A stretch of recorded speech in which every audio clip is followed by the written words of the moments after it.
এখন পর্যন্ত বিমান বিধ্বস্তে প্রায় ২৬ জনের মতো ১৬ জনের মতো মৃত্যুর কথা জানিয়েছে অধ্যাপক ডাক্তার সাইদুর রহমান খসরু, যিনি এই বঙ্গবন্ধু শেখ মুজিব মেডিকেল বিশ্ববিদ্যালয়ের সাবেক উপাচার্য ছিলেন। তিনি এখানে এসেছিলেন। তিনি এর আগে জানিয়েছিলেন যে ২৭ জনের অবস্থা এমন আশঙ্কাজনক যে তাদেরকে বাঁচানো অত্যন্ত কঠিন এবং তাদেরকে ফিরে পাওয়া অনেক কঠিন হবে বলে তিনি জানিয়েছেন। তবে একটু আগে সংবাদ সম্মেলন করেছেন, আমরা সেই সময় সরাসরি দেখাতে পারিনি।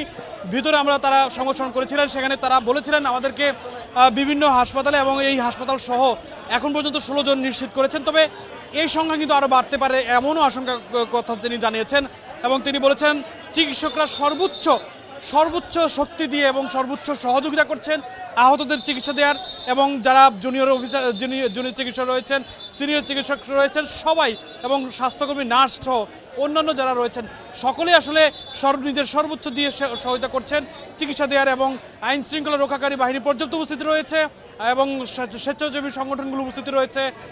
এছাড়া এই জায়গায় এই সমস্ত এই ধরনের বড় দুর্যোগগুলোতে, ট্র্যাজেডিগুলোতে আমরা দেখি যে আগুনে পোড়া যে সকল রোগী থাকে বা আহত থাকে তাদের প্রচুর পরিমাণে রক্ত থাকে। এই মুহূর্তে যে সকল রক্তগুলো সংকট রয়েছে, এবি নেগেটিভ, ও নেগেটিভ সহ নেগেটিভ ব্লাড গ্রুপের যে গ্রুপগুলো সংকট রয়েছে, তবে স্বেচ্ছাসেবীরা সংগঠনগুলোর পক্ষ থেকে তারা রক্তের সংগ্রহ করার চেষ্টা করছেন। এছাড়া যারা আহত হয়েছেন তাদেরকে স্থানান্তর করা হয়েছে ওয়ার্ডে এবং বেডে, আর ভিতরে যারা এখন পর্যন্ত জরুরি যাদের আহত নতুন করে নিয়ে আসা হচ্ছে তাদেরকে জরুরি বিভাগে চিকিৎসা দেওয়া হচ্ছে এই জাতীয় বার্ন ইনস্টিটিউটে।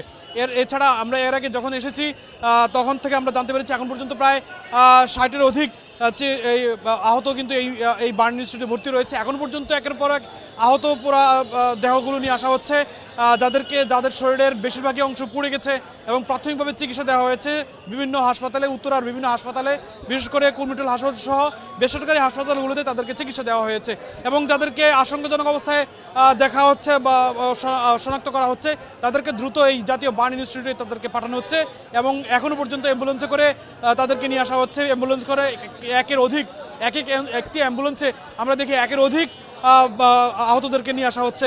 কারো কারো স্বজনরা এই মুহূর্তে আহাজারি করছেন এবং তাদের কারো যারা মৃত্যু হয়েছে তাদের স্বজনরা আসলে তাদের এই মুহূর্তে যে হৃদয় বিদারক দৃশ্য সেটি আসলে দেখার মতো আসলে পরিস্থিতি নেই। তাদের যে কান্না, তাদের যে আহাজারি, এটি আসলে আকাশ এই মুহূর্তে পরিবেশ অত্যন্ত ভারী হয়ে উঠেছে।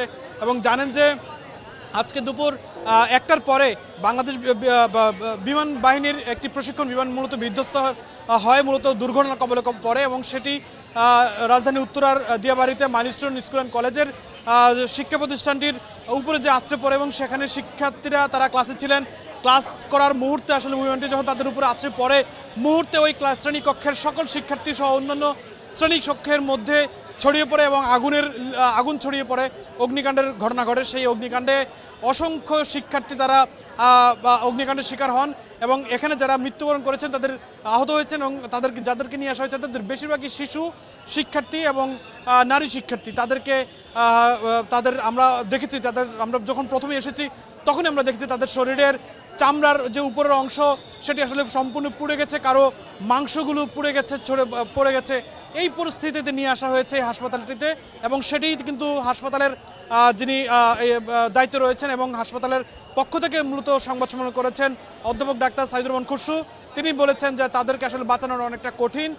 এই পরিস্থিতিতে আসলে যেই পরিস্থিতি নিয়ে এমন আশঙ্কা করেছেন যে আসলে অনেক সময় তারা একটু বর্ণনা করেন যে 60%, 80%, 90% পুড়ে গেছে।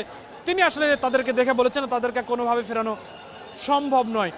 এই পরিস্থিতির মধ্যে এখন পর্যন্ত নিশ্চিত হওয়া গেছে 16 জনের মৃত্যুর খবর। হয়তো এই সংখ্যা আরও বাড়ার আশঙ্কা রয়েছে। এখন পর্যন্ত চিকিৎসা চলছে, জাতীয় বার্ন ইনস্টিটিউটে নিয়ে আসা হচ্ছে একের পর এক আহত রোগী।